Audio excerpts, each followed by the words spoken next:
All right, everyone, welcome in another live Patriots Beat right here on the CLNS Media Network. Brian Hines, as always, with Alex Barth from 98.5 The Sports Hub. And Alex, the Patriots scored 2 touchdowns yesterday. We have Oh, improvements, but it unfortunately was not enough because they still lost 21-17 to the Las Vegas Raiders yesterday to drop them to 1-5 on the season. It wasn't the complete implosion that the last 2 weeks have been, but unfortunately for this team, an improvement right now is 17 points, 250 yards of total offense, and only one turnover. So some steps in the right direction, I guess, but still just like this is where this team is at right now, not good enough. yeah. I mean, look, it was better. They were better than they've been the last 2 weeks. The bar's pretty low for that. We freaked out last week when they were worse than the week before because we didn't think they could be. So it's little progress. They lost. They're 1-5. I haven't even looked up, Brian, how many 1-5 teams have made the playoffs because I don't believe it's happened. Probably not. And if they have, there's been significant extenuating circumstances that just don't exist with this team when you talk about talent. So, all right, they're getting a little better. That's great.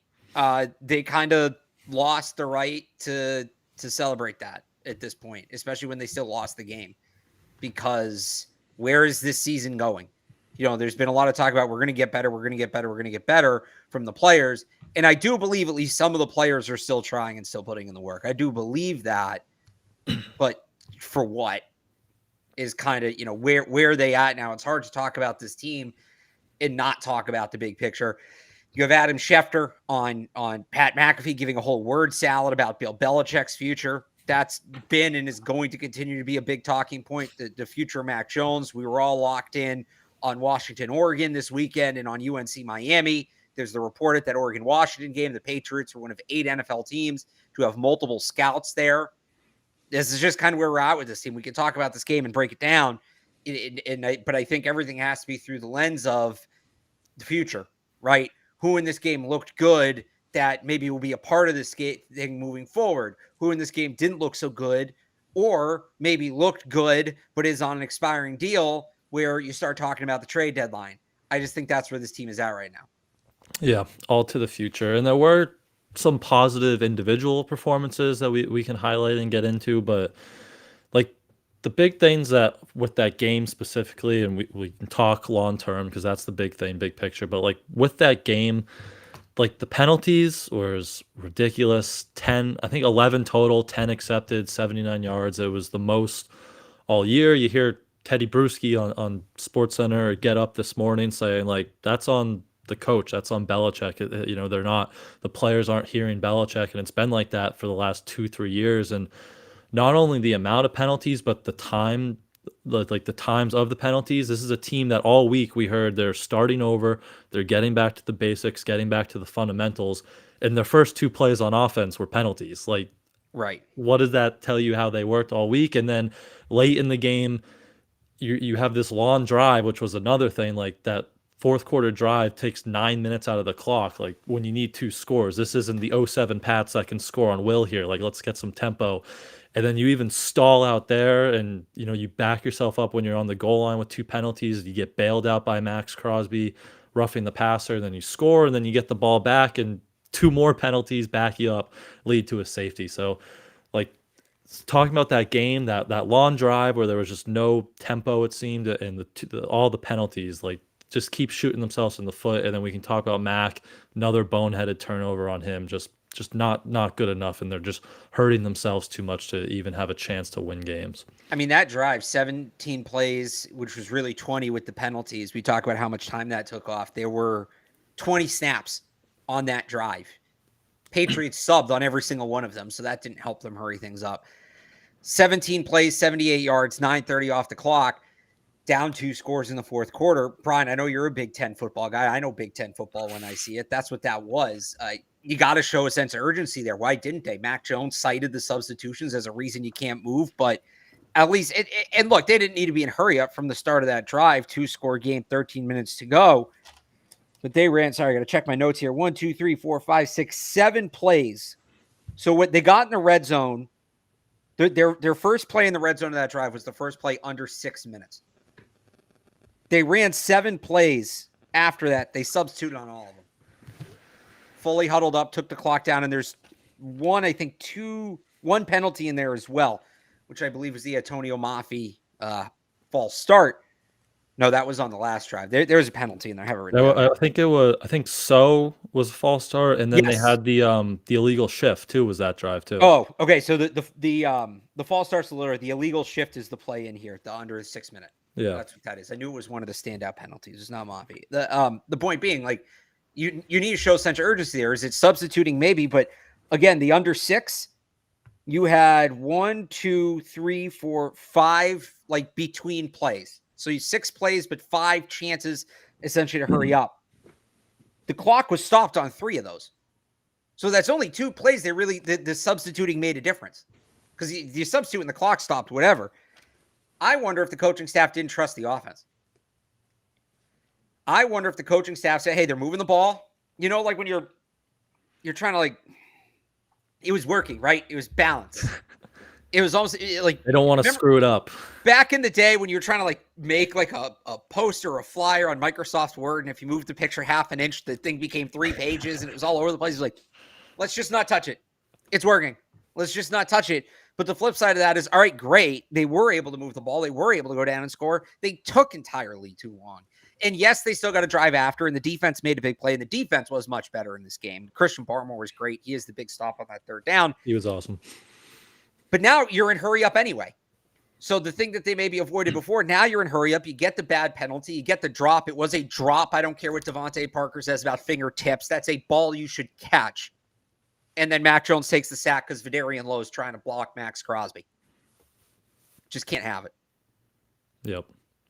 Yep, not good there. But let's talk about Mac, and let's talk about the quarterback room in general here, because that was a big thing that came, into light the last, the day or two before the game, because we had a lot of Malik Cunningham talk. They signed him to the 53-man roster. They moved Matt Judon to the IR, which was one of like 6 moves on Sunday with a couple practice squad elevations. Tyrone Wheatley also went to IR, but we heard we were going to maybe see a lot of this Malik Cunningham, and he was the primary backup on Sunday with Bailey Zappi as the emergency quarterback. Will Greer was inactive, and Malik played 6 snaps. He was largely, he was a decoy on Ezekiel Elliott's touchdown.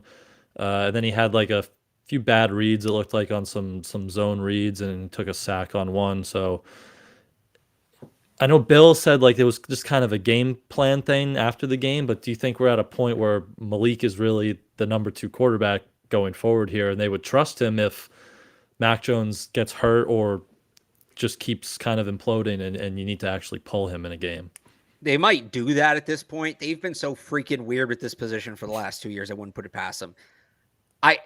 And this isn't anything against Malik. I was hoping, because there was the report in the morning, right, about the short leash for Mac Jones, which, I don't know, I was kind of waiting for him to be pulled. It wasn't as bad as it's been the last couple of weeks, but the whole thing about the short leash, that felt like short leash kind of play. But there's just no way Malik Cunningham's ready to be a full-time quarterback when he's been practicing at wide receiver. And there's nothing against Malik Cunningham. Bill O'Brien, Bill Belichick both told us until this week he'd been primarily playing wide receiver in practice. And we saw that going back to the summer. So how familiar is he with the offense as a whole? You can't just run that Wildcat package for, play after play after play, drive after drive after drive. You can't do that. They can't even get it to work in spots. It feels to me that would be unfair to Malik Cunningham to put him in that spot. Yeah. Because you're setting him up to fail. Now, this team has set quarterbacks up to fail in the past, so I'm not saying they wouldn't do it, but I like the idea of having him on the active roster. I like the idea of having him as a package player. They've got to improve on that package, but the offensive line's still the offensive line. You're not subbing that group out, but they can't make him the full-time quarterback. I don't know what was going on with Zappi and Greer. Maybe there was some plan to get Zappi in as the emergency. Maybe they just were like, we're going to throw the ball quick and not going to get Mac hurt, which didn't end up happening. But they clearly don't have a problem only having one healthy quarterback. They've done that before. I don't know if they wanted to show Mac they weren't going to pull him. I don't know if they felt they needed those roster spots because so many players were injured. But you also could address Kayshon Boutte, and not elevated Jalen Reagor, and that gives you a spot back, right? You elevate somebody else from the practice squad, and then maybe you can have a backup quarterback. Felt panicky, felt weird, felt all too familiar with some of the roster moves they've been making lately. And we'll see if it becomes a long-term thing. It shouldn't. We'll see if it does. But yeah, just it felt like they were grasping at straws with the way they managed it. Again, not specifically Cunningham and putting him in the game on occasion. I actually like how they used him.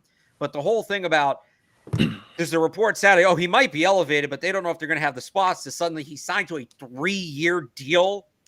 And then you get the report, which certainly felt like it came from their side, that there's going to be a short leash. And then you have no other quarterbacks. Like it doesn't feel connected. It felt like you had a bunch of different decisions made by a bunch of different people who didn't talk to each other. And I'm not saying that's what happened, but that's what it felt like. There's mixed messages across the board. Yep. And then his usage, I thought, like he only played 6 snaps, right? I thought like to have him not be the emergency quarterback so you could like get him in there and cycle him through as much as you want. And then like, I don't know, to only play him 6 snaps. I thought they might work him in a little bit more, not like pulling Mac to go to Malik as the like number one quarterback, but just work him in more on those package plays. And he only played 6 snaps. But yeah, the short leash, like if there was a short leash, wouldn't you think it'd be after that interception Mac threw? Because that was another like horrible, just trying to do too much, rolling to his right. Probably didn't even need to like flush out of the pocket. I know Max Crosby got to him fast, but like the interior was pretty sturdy. He could have just stepped up and reset, but bails. And then Henry's open, but that's just not really a throw Mac Jones has in his bag, and he, sails it, and another one of those boneheaded interceptions. And then almost had another one down inside the red area with Ty Montgomery, right? Like he locked on Ty Montgomery, and somehow that the Raiders guy didn't catch it, and Montgomery caught it. And so, one interception, maybe should have had another. I think he's second in the NFL now in PFF's turnover worthy plays behind Desmond Ridder, and we know how people talk about Desmond Ridder nowadays. So I don't know. Like I thought with the short leash and those 2 plays, like that might have been the time to do it, but they kind of just rolled with Mac there. I'm with you on that. Bad interception by Mac. You're right. Maybe he needed to flush out. He didn't need to run all the way to the sideline. He could have just reset the pocket. He gets out there. I understand what he's looking at. Hunter Henry's open, and it's not, that window's not going to be there forever. But he can't make that throw on the run. He jumps up, like his legs are not in that throw at all. It's all arm, which he overthrew it. So I guess noodle arm, whatever. But either set your feet and throw, or if you know you have to throw on the run, throw it away. He can't make that throw on the run. He needs to know that. If he throws that ball away, people are still probably knocking him for it because Henry was open, but he's on the run. He's running out of room, whatever. If he sets his feet and throws, that's a great play. That's the kind of play we were talking all summer about. Can Mac Jones finally sort of make these kind of plays? Throwing that ball on the run into a crowd, even though there was a window to Hunter Henry, the worst thing he could have done. And it was a panicked play, like you put it perfectly. He was trying to do too much. The other pick, it was a bad throw. It also kind of felt like karma for the one that, karma coming back around for the one he threw that hit Ty Montgomery right in the hands last week that was intercepted. So those two, I guess, cancel each other out. But yeah, that was another bad throw in a crucial moment. I think at that point, you weren't going to pull him just because it was so late. And that would be a whole other level of benching. You pull him late in the fourth quarter of a 1-score game. That I don't think you can put him back in as a starter at that point. Maybe they knew that. Maybe that's why none of the other quarterbacks were active, to make sure he couldn't get pulled. Like they had an excuse to not pull him, even if they felt like they had to. But yeah, look, there were some positives. He was, I think, 16 and 19. I believe it was 16 and 19 in the second half, 11 to 13 in the fourth quarter. No turnovers in the second half. So that's good. But he throws the pick in the first half. They had the slow start to begin with. It's too little, too late. And the pick was in field goal range too, which is another thing. Like those are your 3 points there you need at the end. And when they're driving, the 17-play, 78-yard drive, I have no problem with that kind of drive in theory. And that's what that drive kind of felt like it was going to be when Mac threw the pick. You want to go on that drive in the second quarter, have at it. Because this team needs to shorten games. They don't have that big play threat. They need to move the ball methodically. Go on that drive in the second quarter. Great. but then you can't turn it over. You got to finish the drive, and they didn't do it in that case. Yep. But still feels like, with the quarterback depth on this roster, like Mac's still the best guy going forward if they want to, keep trying to win games here. I know, again, it wasn't great yesterday, even though, that like the pass to Devontae Parker was one of his best passes as a Patriot, probably. And, Parker just flat out dropped, but still there was 57, 56 minutes of football before that was, up and down and too shaky again. But you'd imagine they're still going to be rolling with Mac here until he kind of forces their hand to make a move elsewhere. But we can talk about Parker and some of these receivers. And I want to bring up this comment from Josh because I've seen this a lot on Twitter. Parker and Juju both on 3-year deals. And I know none of those deals look great right now, but they're both pretty much like 2-year deals, right? Like they can get out of both of those contracts after next year. Still a year too late. Yeah, I know it doesn't look great now, but I just thought that was something worth bringing up because they can get out of them, and they probably will try to get out of them as quickly as possible. So they could get out of them after next year. But the good news, Parker's they can get out of this year if they can find a way to trade them. I don't know if they're going to be able to do that, but Parker's I think it's about $1 million. Hang on, I actually have it right here. Pre-June 1st, you basically split the money on a trade, $3 million in dead cap, $3 million savings. You trade him after June 1st, $5 million in savings, just 1.5 in dead cap. So if he's released, you're saving less than $1 million. It's I think it's actually less than 500,000. Most of it's dead, but if they can find a way to trade him, maybe. But yeah, no, they're bad contracts right now. Those are bad contracts. When you look at what Jacoby Myers did and has done, it only hammers that fact home. That was so predictable yesterday. Jacoby touchdown, which happy for him. He looked so happy. And he talked, I think he said it after the game, like there's so many former Patriots over here in Vegas, like that win meant a little something. I mean, obviously you had Brian Hoyer winning the game.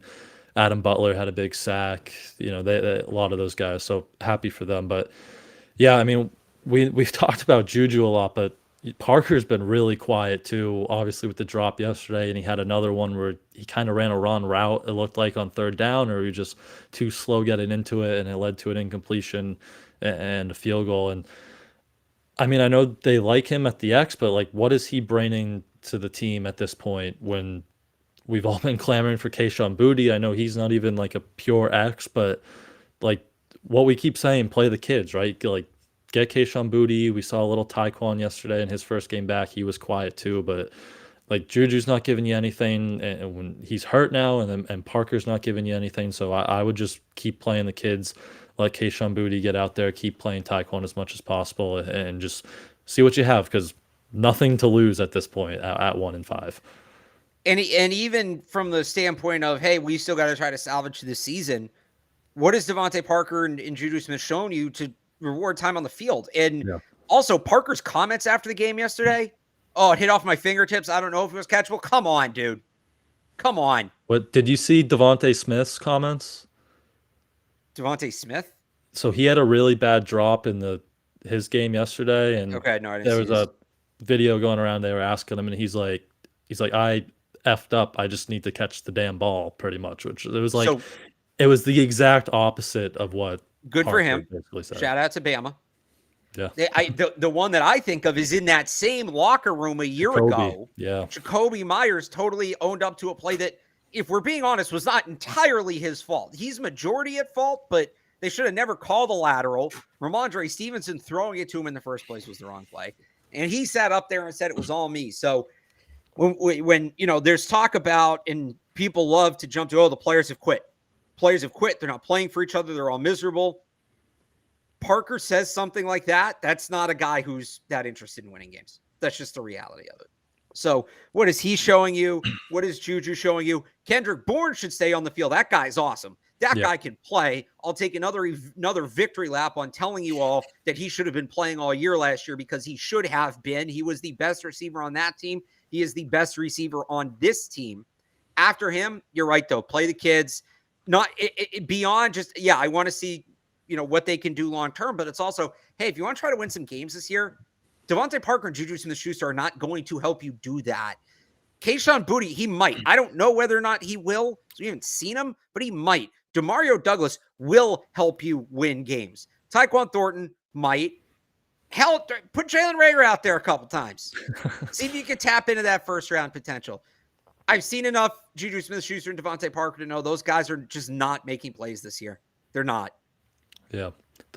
Are you like a little worried about that Booty couldn't even get on the field yesterday when they're down 2 receivers and Juju was one of those? I think they have some issue with him. Yeah. So I don't know if so I'm worried about it doesn't worry me in terms of the kind of player he is. We've seen them bury rookies before for no good reason.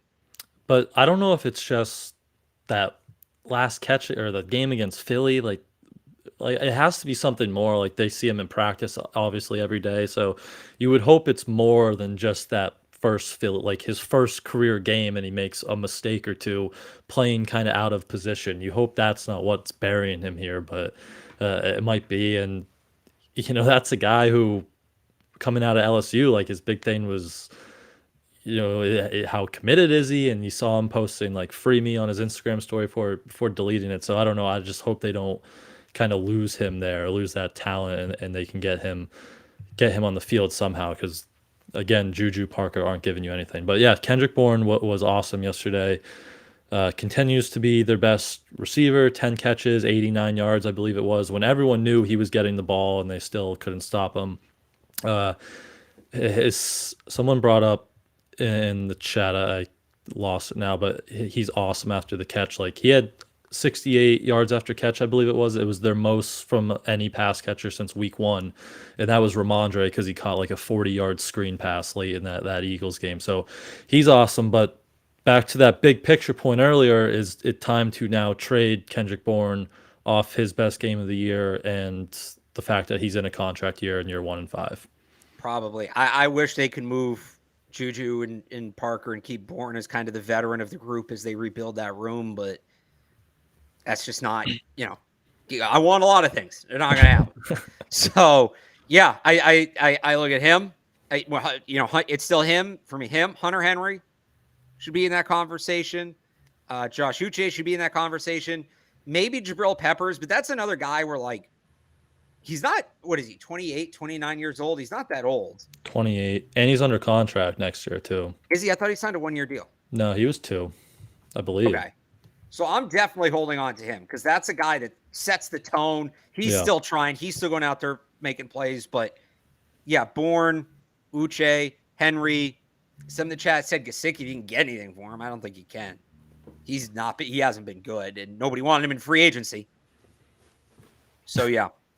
Yeah, it is, because like we talked about Jacoby last week, like how good he looks in that number 2-3 role behind Devontae Adams. Like that's a role that Kendrick Bourne would probably like eat in, and you'd love to have him here because he's a fun player, good energy. But at this point, it just doesn't look like that's where it's going with the contracts in that room. So probably best to just get what you can for him. If you can get a top 100 pick, 4th, 5th rounder, anything, then I don't know, like a team like Kansas City, one of these contenders that could use some wide receiver help would be fun. But yeah, pretty much in sell mode at 1 and 5 here. You have to be, because it becomes about, so let's say, I guess even beyond a quarterback, but I think this is the strongest example of this is with a quarterback. I see a lot of people saying they got to keep losing, sell everybody off. You got to lose. You got to have a top 3 pick to get Drake May. I've seen people say top 2. You might be able to get Drake May 3rd, depending on what the order is. And Marvin Harrison Jr. We got to have a top 10 pick to get Michael Penix, whatever. And I think they're going to have a top 10 pick. But I would stress for people to remember, and at the same time, this is something I would hope the team is considering. You don't need to have the 3rd worst record to get the 3rd pick. You just have to be close enough and have the assets to move up. Everybody has a price.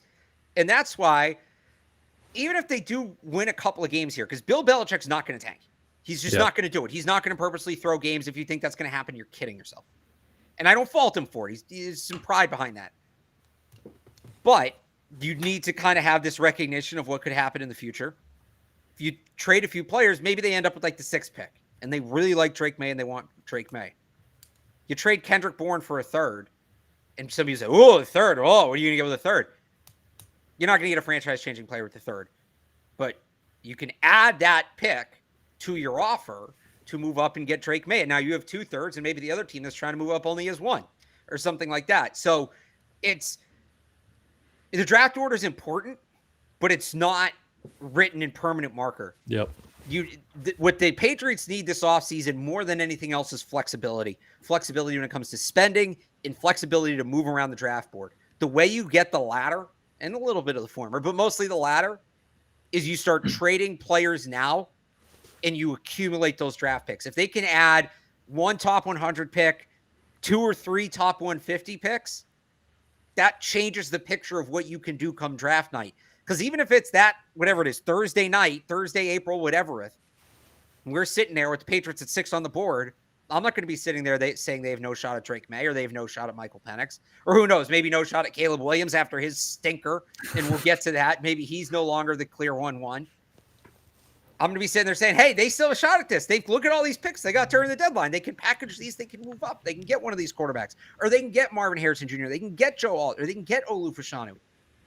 You got to start taking that into consideration. Even if you're Bill Belichick and you're not tanking, you need to understand that. And I would assume and I would hope Bill Belichick is operating under the assumption he's coming back next year. If he thinks he's a lame duck coach, he needs to get out of the way. But he needs to operate under the assumption of, I am going to need to rebuild this roster. I need to get future assets now. Yep. And, you do that by moving some of the players that you have. And you're not going to get any comp picks, right? Because you're going to be spending money. I hope not. You have they are. Yeah. No, they are going to get. They should get comp picks actually. Won't if they spend though? Won't it cancel out? It's based on the year prior, right? So it's based on this spring's free agency. So I don't know actually. Hang on, let me see. Okay, so that'll be it. Well, if you're, I was gonna say if you're not getting comp picks, like your only chance to add some more assets in this draft here is to trade some guys away, but maybe they are. We can look into that quick. So, ironically, the Patriots are not eligible for any comp picks. They are so they might be. The projections from over the cap, which are usually pretty accurate.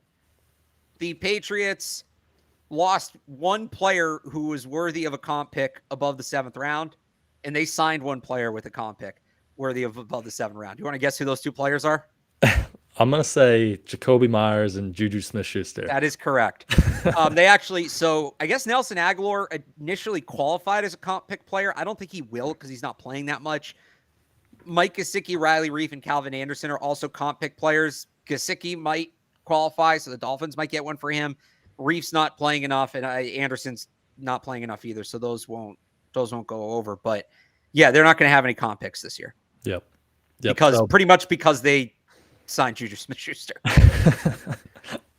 The gift that keeps on giving. Yes. But yes. So yeah, if you want to add some of those later assets in the draft, it's got to come now. It's got to come through the trade deadline. But meanwhile, Jaguars getting 4 of them. Sorry, now. Oh my God, the Eagles are projected to get 1, 2, 3, 4, 5, 6, 7, 8. They're projected to get 9 comp picks. That's like how do they keep doing that? Picks. And none of these players. I mean, they're like all 6th round picks. Half of them are 6th round picks, but Miles Sanders, CJJ or CGJ, TJ Edwards, Andre Dillard. That's what happens when you're good and you have good players sign elsewhere.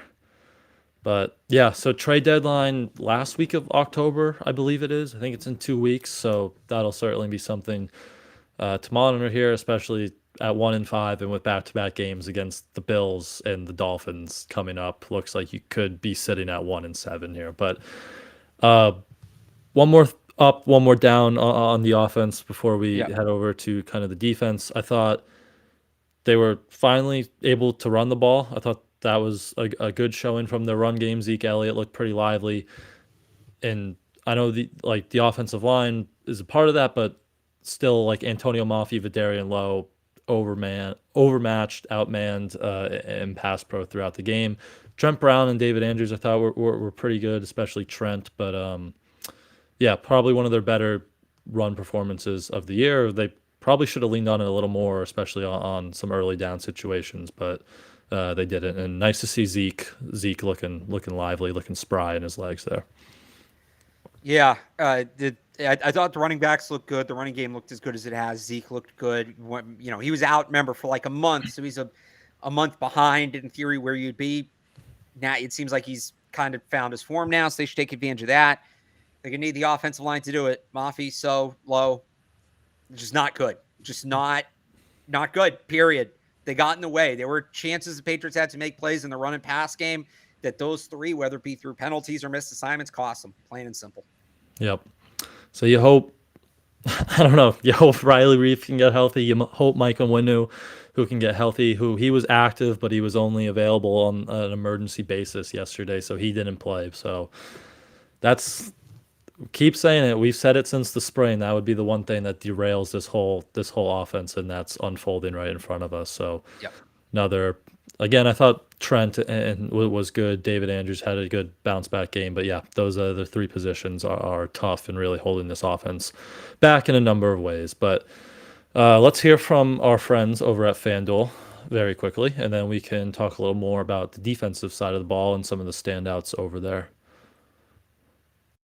To action this NFL season with Fanduel, America's #1 sportsbook. Right now, new customers get $200 in bonus bets guaranteed when you place a $5 bet.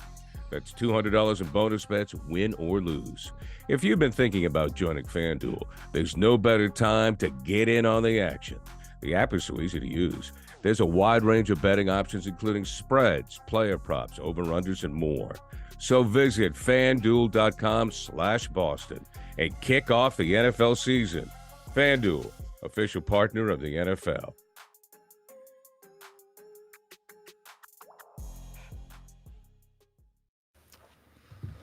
All right, so defensively, it was. Can you believe? Well, first of all, can you believe Jimmy Garoppolo got hurt yesterday, Alex, and they had to go to Brian Hoyer? Yes, I can believe that. I hope Jimmy's doing okay. It sounded like a scary injury, but yeah, I don't know if McDaniels had an update this morning, but yeah, he did. I think he said they dodged the worst case scenario or something like that. So that's good. But yeah, Jimmy G goes down. It was the Brian Hoyer show. He was slinging it yesterday. Credit to McDaniels. He had a good game plan against a defense he's obviously pretty familiar with. But there were some standouts for the Patriots defensively. You mentioned Christian Barmore right off the bat. That was one of his. I mean, he's had a good year, but that was one of his best games. Really good in the run game, and then had two batted passes. So he was causing some havoc up there. And then Anthony Jennings.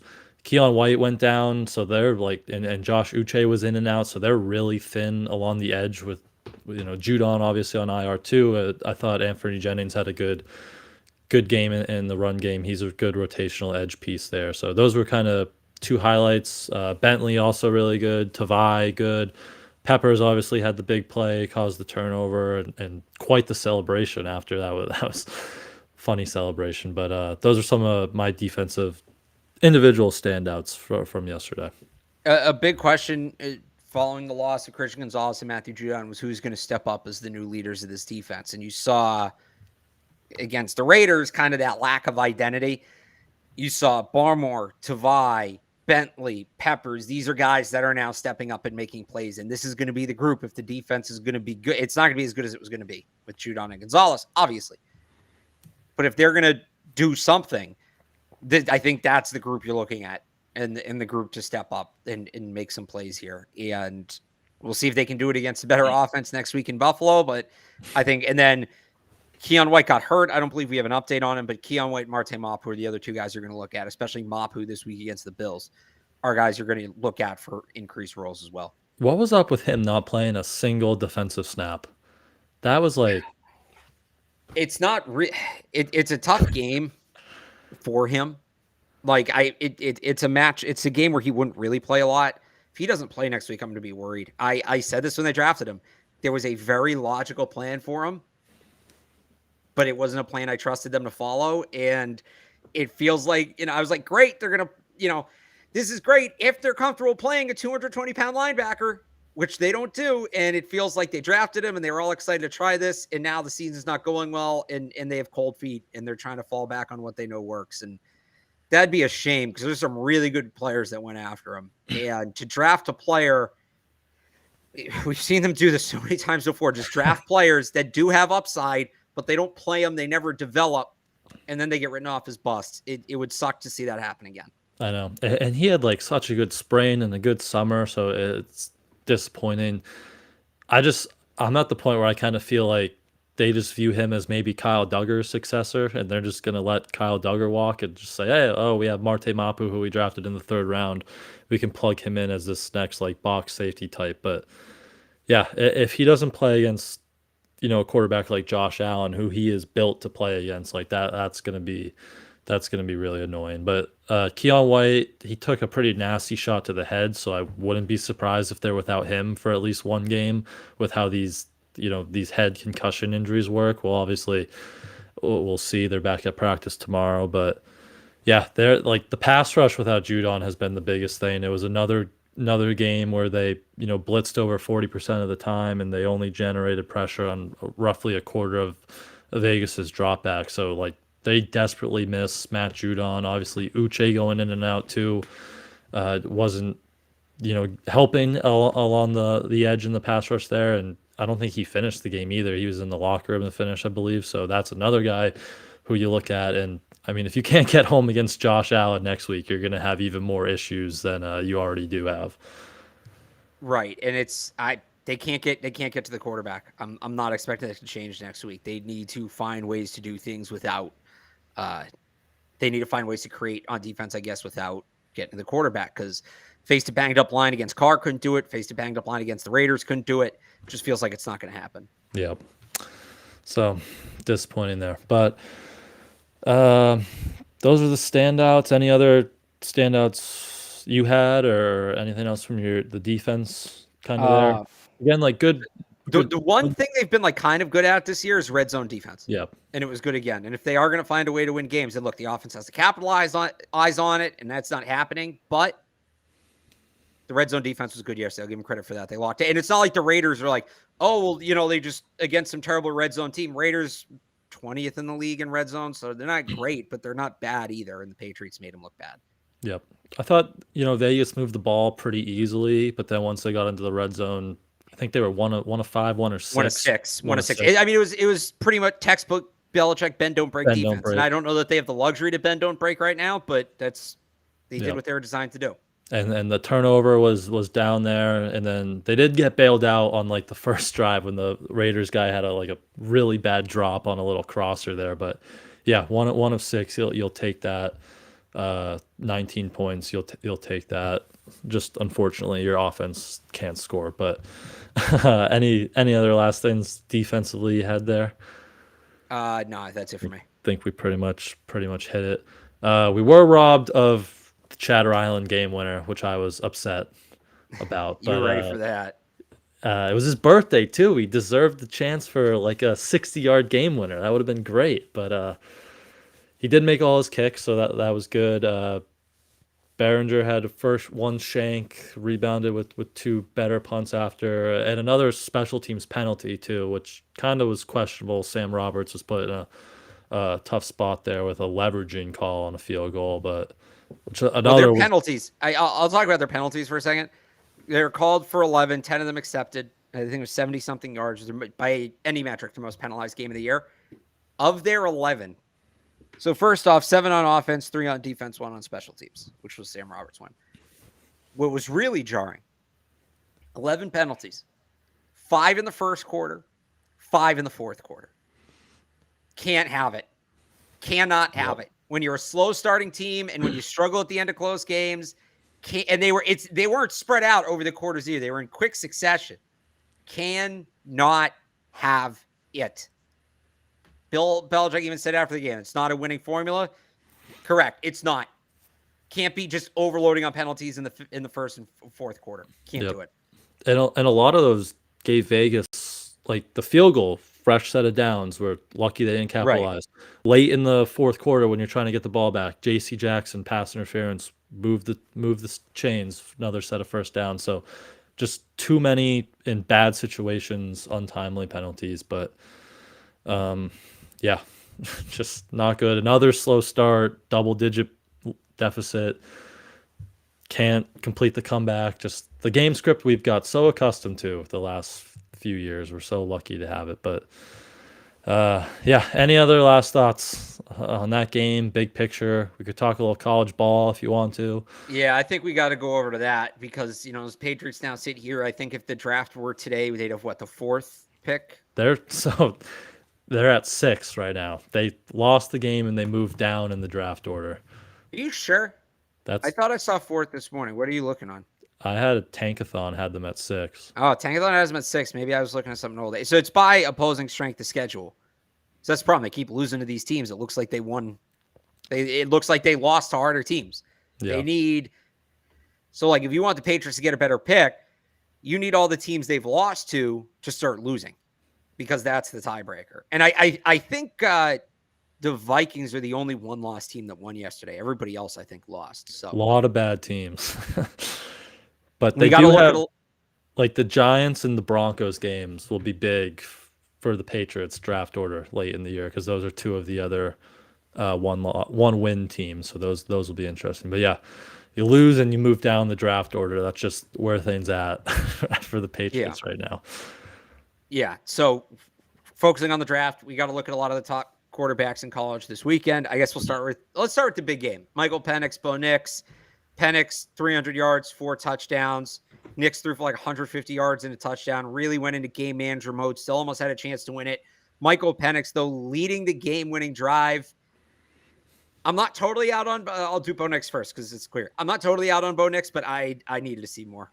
I'm still not convinced he's a first-round pick. Penix.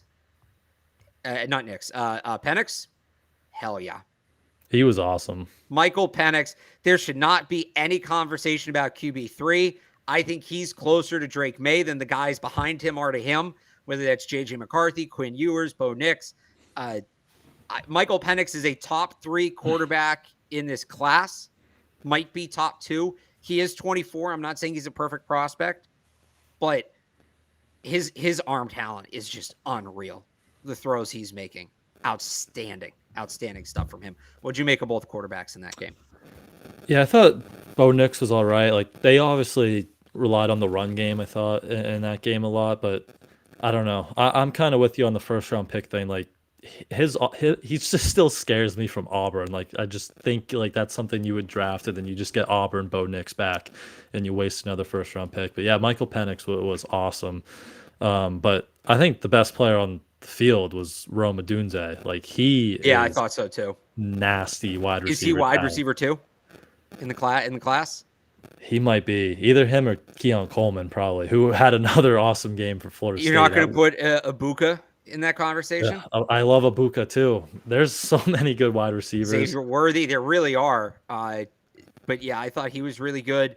What were your thoughts on Drake May against Miami? I thought he was all right. I love his traits. His traits. I just love Drake May a lot. I thought he started really good. Their first scoring drive, creating out of structure, and then he had a few deep shots late. That was some awesome throws. He hand delivered one 50 yards downfield to is it Tez Walker? I think. Yeah. Their receiver they just got back. So there was some spotty stuff in between, but I like Drake May a lot, and then Caleb Williams, So we'll get to Caleb Williams. On Drake May, Miami's defense kind of sucks. Yeah. I need to see him against Duke in a couple weeks. That Duke defense is legit. Yeah. But I'll have a more complete idea of him. Yeah, Caleb Williams. I know there's a lot of people that were quick to say, Patrick Mahomes once had a 3-interception game, and you got to write it off. It's just one bad game. I think you got to take into account where that game was played. He's at Notre Dame. He was at Oklahoma. Then he was at Southern California. He struggled to win in Utah. Now he's struggling to win on a cold, rainy night in South Bend. Is he a fair weather quarterback?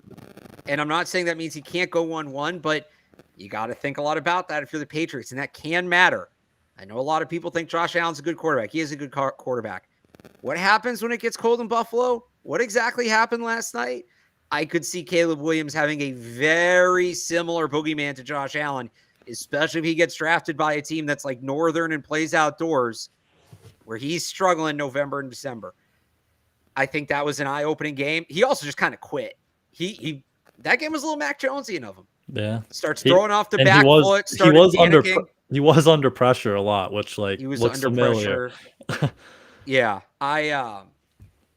So I'm not saying he's not the top quarterback anymore, but putting him in that Trevor Lawrence, Andrew Luck group, That might be a maybe little pull stretch. that back a little bit.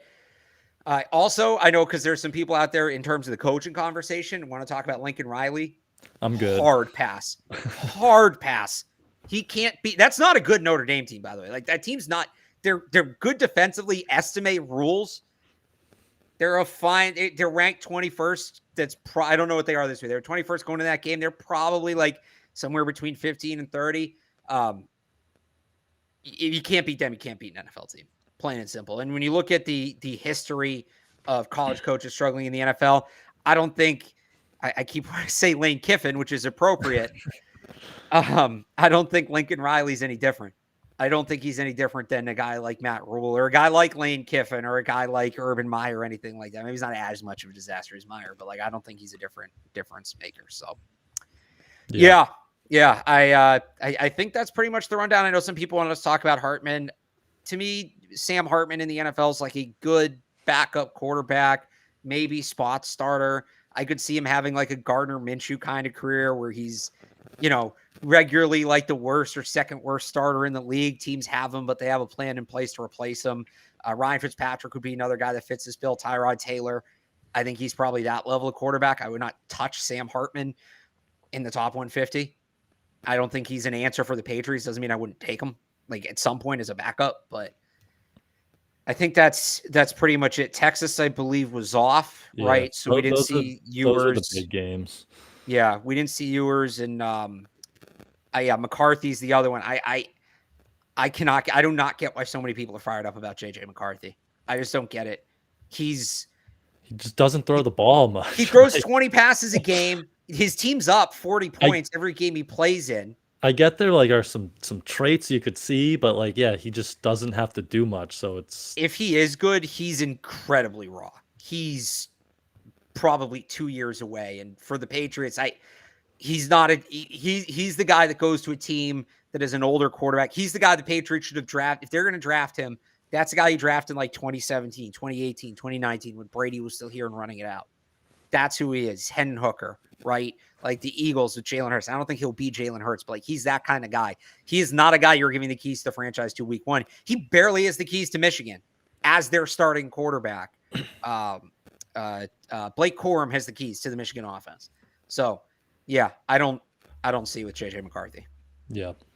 Yeah, I mean, for all the talk about this quarterback class, I'm kind of getting to the point where if you're not getting Williams, May, or Penix, like the options are kind of maybe there's like I'm not totally out on Ewers. I'm not totally out on Ewers yet. Ewers and there's some guys that like second round maybe. Right. If they want to stick with Mac Jones for another year and then kind of see what happens and do the thing the Giants did with Daniel Jones, but you want to do also at the same time the Eagles thing with Jalen Hurts, just take a high upside quarterback in the second round. I mean, there's guys in that range you can definitely sell me on. Oh, excuse me. Throat's gone. Too much talking the last couple of days. There's a couple of guys in that range you can sell me on as well, whether it's Riley Leonard, whether it's KJ Jefferson, whether it's Jordan Travis, even, going down into the third round, a guy like Grayson McCall, a guy like Jaden Daniels. There's a lot of depth here. There's a lot of depth here. You're a Cam Ward fan? I think he's going back. I want to be a fan of his. He needs another year. I hope he recognizes he needs another year. I wouldn't really take him in the top 100 if he comes out this year, but I do think he could be a guy kind of like Michael Penix, where Michael Penix could have come out last year and been like a third, fourth round quarterback and, maybe gotten a shot at it. I think that's Cam Ward right now. I think if he waits another year, maybe he puts more good tape out there, especially in no, they're not changing the conferences. They're still in the Pac-12. So, but yeah, that's kind of where I'm at with this class. But I don't think, I had talked about before, you might see 5 guys in the first round again, tie that record. That's looking more and more bleak, especially if we should mention Shedeur too, but I still stand by. Think he's coming back. I don't think he's going to the draft. I really don't. I've kind of stopped.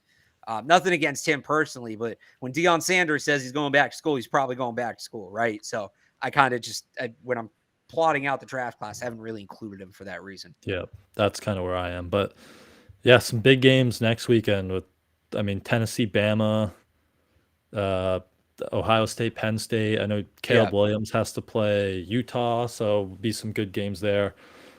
Caleb Williams maybe gets a bounce back. I tweeted Drake May QB1, somewhat I'm joking, sure but I do people think loved that. yeah, Mike was all over that. He did not like that, but yeah, halfway joking, but I still think that that's really tight between Caleb Williams and Drake May, especially after Williams' performance on Saturday at Notre Dame. But we can talk about those games on Thursday, as well as another Patriots game to talk about, because the Buffalo Bills are coming to Foxborough next Sunday. So Alex and I will be back to preview that and preview some more college football, of course, on Thursday. But until then, you can follow Alex on Twitter at RealAlexBarth. Go read all his coverage from yesterday on 985thesportshub.com. You can follow me on Twitter at I am Brian Hines, and read my coverage from yesterday's game on patspulpit.com. Thank you all, as always, for tuning in, and we will see you guys later this week.